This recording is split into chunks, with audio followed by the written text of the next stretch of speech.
I am an evil monster.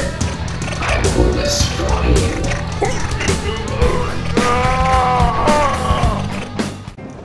And the Lord said, "Let there be flotsam," and it was so. And the Lord looked. And it wasn't that good. Hello, Flotsam Nation! It's a dreary rainy day here in Michigan. Here in Michigan, where we are known as Flotsaganians. Or is it Flotsaganders? Not sure. Today is round 2 of the Rant-Fest.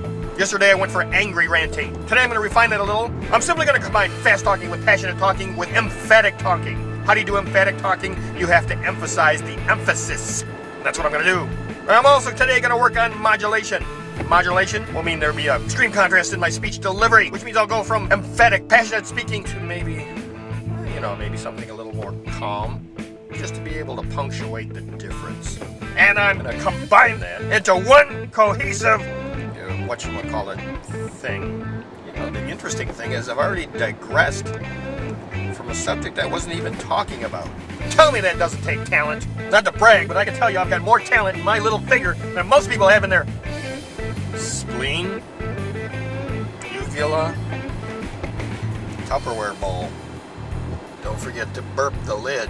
You know, I love those late night kung fu movies or martial arts movies. You know, the action is tremendous, the acting is wonderful, and it's always the same story. Some Chinese producer decides he wants to make money, so he goes and hires a bunch of actors and films them punching each other in the face. So that's kind of the common thread between all of them. But you know, the plots vary widely. Let me give you some examples. One of the stories I sometimes see is a good guy is beat up by a bad guy. Then the good guy goes and trains with an accomplished master, comes back at the end and beats up the bad guy. Another one you see, completely different.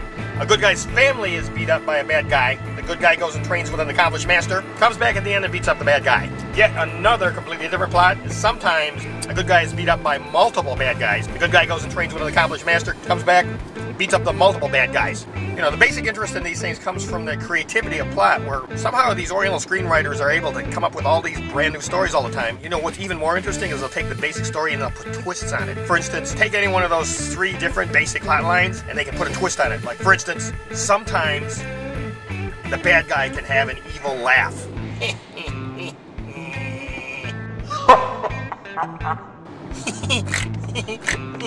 You know what's really weird about those late night Oriental martial arts movies?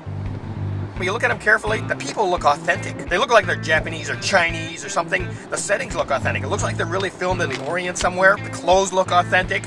The surroundings, the scenery, all of that looks authentic. Everything in those movies looks like it's an Asian movie being filmed by Asians in Asia. And yet, everybody in them speaks English. How do they do that?